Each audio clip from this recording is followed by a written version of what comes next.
Hi, my name is Lisa. Welcome to my YouTube makeup channel. Today, I'm going to be bringing out some of my older palettes that maybe haven't gotten so much love, got pushed to the side, and try to revamp them into something a little bit more modern and fun. So today, I'm going to be using Tom Ford's De La Creme, which it's an interesting story. My friend had bought all the Tom Ford palettes at one point, and she was sending me pictures of all of her looks with it. And I was using a grid and putting all of her pictures side by side and then commenting on which one I liked better each time she sent one.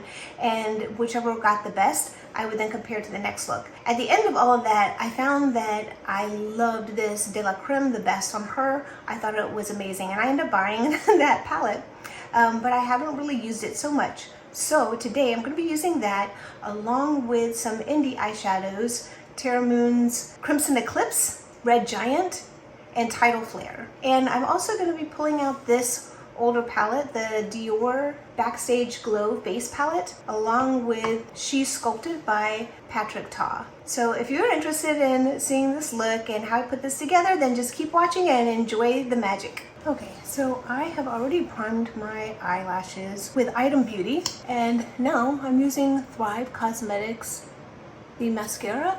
It is a tubular mascara. So when you take it off, you can just wash it off with water, and you can kind of break the tubes a little bit by kind of squishing your eyelashes between your fingers. I saw a lot of really good reviews from makeup artists on this mascara, so I bought it and I'm going to be using it. I do think that my eyelashes look really long. I think that this Item Beauty primer is probably helping, because I don't think they were this long before I started using this about a month ago, but I'm not sure if they still sell it. I did get it at the Sephora sale. Now I put my mascara on first so I can clean up a little bit before I start doing my makeup, my eye makeup, because I often get it on my skin, and I also don't like the way my eyes look without the mascara. I'm also going in with this Thrive Cosmetics. It's like a brightening liner. I'm just putting this on my inner corner to start with. I've been wanting to see how this looks. I was looking online like who has tried this out, because it looks really nice. Like I think it would be really pretty, but I couldn't find too many people on YouTube. Actually, I didn't find anybody on YouTube that uses it. So I do want to show how this works. Okay, so I'm going to try something a little different today. I'm trying this medium dark finishing powder from MAC to see if this gives me a little bit more color to my skin so I don't look so white on the camera. And it is medium dark, and it's a finishing powder. Okay, sometimes it's difficult to do a video because people come in, they interrupt, and that's what just happened. So I'm just gonna tell you, I use this medium dark mineralized finish by MAC, and I think that it gave me a nice healthy glow so I don't look so pale. So that's what I just did. Now I'm adding dark pearl. It is the chameleon stick by CharlotteTilbury, and her chameleon sticks are made for specific eye colors. So the dark pearl is made specifically for the brown eyes. I did not realize this, and I bought several different colors, and I think they all look lovely. But this is the one that's made for brown eyes, and I really enjoy this kind of stick because I don't have to smudge it. I don't have to do anything like that. It's like one and done. Okay, so now I'm priming my eyes with Makeup by Mario. First, I'm using the primer side, using the lightest shade. Then I'm using the powder, and I like this powder because I can then diffuse really easily with the other shadows that I put on. If they become too dark, I can also use this powder, especially like this for traveling. Okay, so now I'm using Tom Ford's De La Creme.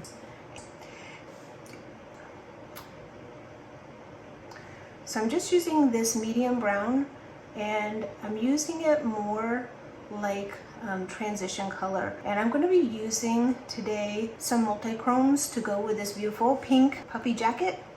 Okay, I'm going down like at an angle, like to do like a cat eye, bringing it out and then in. Now you notice I'm not really using too much on the actual lid because I'm going to be going in with the duochromes. I just wanted like something neutral to kind of frame the area first. Now I'm going in with the darkest shade, and I'm kind of just pulling it in like a cat eye, and then lining with the line, the upper lash line.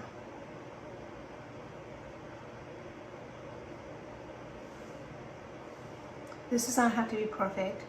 because I am glam with another shadow. But even still, I do want it to look nice. And one thing I noticed, I did not go really in here so much. I see a lot of people go in right here to really define the eye. So let's do that. Going only on the line with the darker colors. I'm going to clean up with my Smashbox Cali just a little bit with that lighter yellow color, just to really make the shadow pop. This is actually a concept that I learned from my friend, because she was like, she always had these beautiful shaded eyes, like they would blend so well. And she said, oh, what you need to do is just find any light setting powder and kind of mix it together. And then one day she was telling me about this Cali Smashbox. She said, oh my gosh, I just saw this tutorial and the woman only used this thing. You need to get this. So I got it, and it has been a staple ever since. I have bought 3 of these so far. Like when it goes low, I buy another one. And I'm just kind of going to sweep up like this to kind of really give it that cat eye look. This is all with that really, really light highlighting shade. It's a yellow.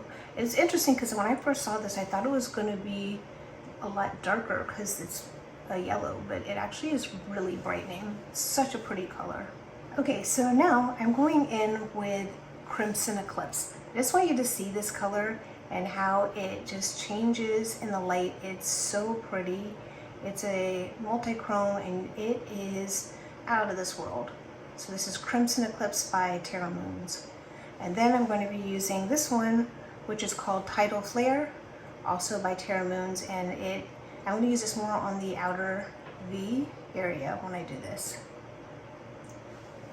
Okay, so for Crimson Eclipse, I have to put a little bit of glitter primer on my eye before I do this. Okay, I have primed my eye with glitter primer. Now I'm going to be using the Crimson Eclipse. Like, this color is everything. Look at this color.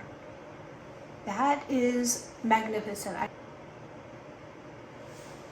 Okay, I'm taking that same Crimson Eclipse and I'm using now a brush to really get into the crease and to make it smooth. This is just so beautiful. What a nice color combination. Now, the first time I did this, I used just these 2 colors, and I did not use a matte kind of color. I did not use any matte browns or neutrals. I just put this on, and it was a little bit over the top. Okay, so I wanted to pair it with something neutral, and this is the one I went with to try this, especially because these Tom Ford palettes are expensive and I want to make sure that I'm getting use out of them. Okay, so now I'm going in with Tidal Flare. Look at this. I just kind of want to see if I can get, like, to show how shifty it is, because it'll look different depending on how you're viewing it. Like if I'm looking straight down, it looks very different than when I'm looking at it sideways or in different lighting, and it reflects like that on the eye. And for some reason, when we look at the eye with these multi-chromes, we always, even when I don't have this darker color on the edge, our eye seems to think that it's darker on the edge with the multi-chromes. I don't know why that is, but maybe we just see, you know, maybe because the eyeball is rounded and it just looks a little darker on the edge. But I am adding this to make it a little darker and to kind of give it a little bit of a halo look. I'm putting it a little bit on the inner, just a little. And I'm going to put just a little bit up in here in the crease. These colors are everything. And it's so funny because I'm like, did I blend it out right? Because in certain lights, I'm not seeing it. I'm just seeing, I'm seeing something different than what I put down. That is a little bit tricky to work with. To diffuse the look, I'm just adding a little bit more of this shade right here from that Tom Ford quad, just above it, and kind of diffusing it in so it blends.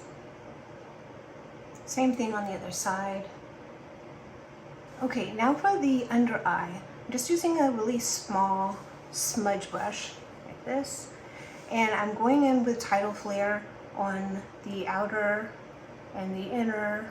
I think if I can find my red giant, I'll put that on my inner corner, but I'm basically just leaving the middle area a space for that brighter Crimson Eclipse color. Now I'm going in with Crimson Eclipse right in the middle. look at that pink, like that just little peep through is so pretty.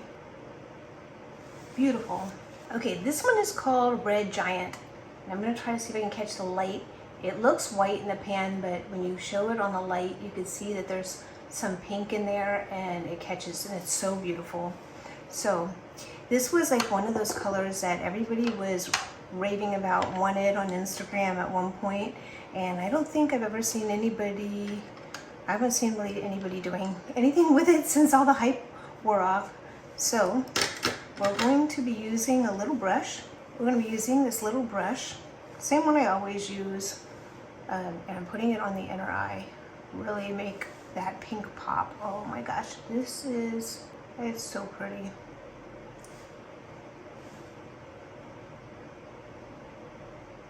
And on the lid. Oh my gosh, in certain light, this is everything. I know my husband's gonna say I look like an alien, but I love it. All right, to tie everything in, since this has more warm colors, I'm gonna be using this. It's actually called, they say it's a taupe on the site. It's called Super Cindy, but it to me looks a little bit spicier than that, and I think it works perfectly with this palette. So I'm using Super Cindy by CharlotteTilbury. I just lined my lips with Toasty by Mario, and I'm just using the brush to brush it in a little bit.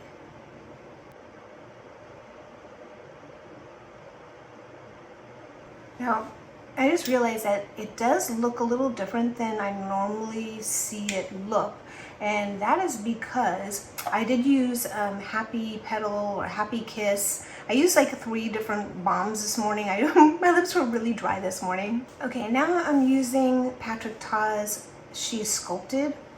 This is a little bit darker than the normal one I would use, but the one that I normally use is packed right now.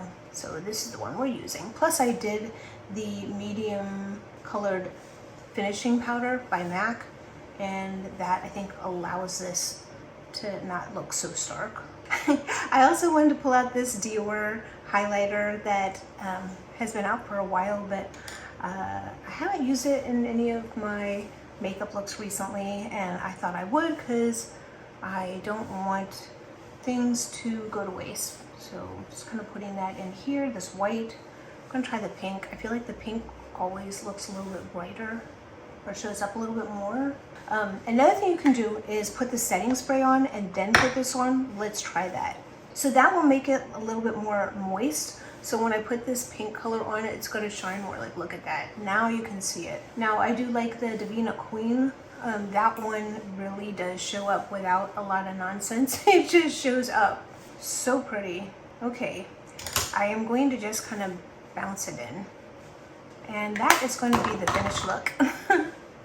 So what do you think? Those are the eyes, the lips. For the foundation, I use the Ambient. I do like this one a lot, the Ambient Hourglass. It did not have any ingredients in it that cause acne or fungus or sensitive issues. What I do, and I think this is really important, I just enough to bring it up, I use the site called Skin Charisma. And on that site, you can copy and paste the ingredients from any foundation or any product that you're putting on your face, and it will tell you if there's anything in it that can cause acne. And you will be extremely surprised that a lot of products that state that they are non-comedogenic, that they do not cause acne, have at least 1 or 2 ingredients that can cause acne. So I struggle to find things sometimes, and I see a lot of YouTubers, they say this is awesome, this is great, and I'm super excited about it. Then I go to look at the ingredients and I'm like, this could cause acne. You'll notice my skin is very clear. It's very clear because I'm very careful about what I put on my skin. I also use dehumidifiers around the house so that there's not so much moisture in Florida, and it's like a swamp here. Eating fiber, you know, having your 100% daily amount of fiber, which I think might be 25 grams. It's a lot of fiber. Like, we don't normally eat enough fiber. I don't think very many people do. But if you eat the right amount of fiber, it does help prevent acne, it clears your skin, and it has numerous health benefits to it. Okay, so once again, this is the final look. So when I first got into the indie eyeshadows, I was blown away by how amazing and shifty and shiny and exciting and sparkly they were. It was just something right up my alley because I love Lily Pulitzer, I love bright clothes, and yet I wasn't quite sure how to blend them together. I've seen a lot of people use the blend buddies, so that may be something I pull out as well. But I do have these really expensive palettes that are quads, and I wanted to make sure that I got use out of those, especially like if I'm on a trip and I'm limited space, like going to Ireland as an example. I don't want to have a whole bunch of big palettes. I just want something small. So having like a really nice quad that you can then spice up with maybe a couple of indie eyeshadows, that's like my goal. That's what I was trying to do today, you know, for a future trip. And I had to say, I really like this color combination. I'm not even sure that I really needed the Tom Ford underneath it, but I do think it made it blend more, a little bit better, because the original picture, because I had done this look before without the Tom Ford, and maybe I'll do it, pop it in there on the camera, and it was really bright and dramatic. So I wasn't sure, you know, if I'm on a vacation, I'm not sure that I want to be that dramatic, but I still want to have that little bit of pop, a little bit of, oh, that's kind of exciting, what's there? So yeah, I wanted to try this look, and I was very excited to try it, and I really enjoyed it, and I loved how this came out. I hope that you enjoyed this, and give me a thumbs up, and don't forget to subscribe.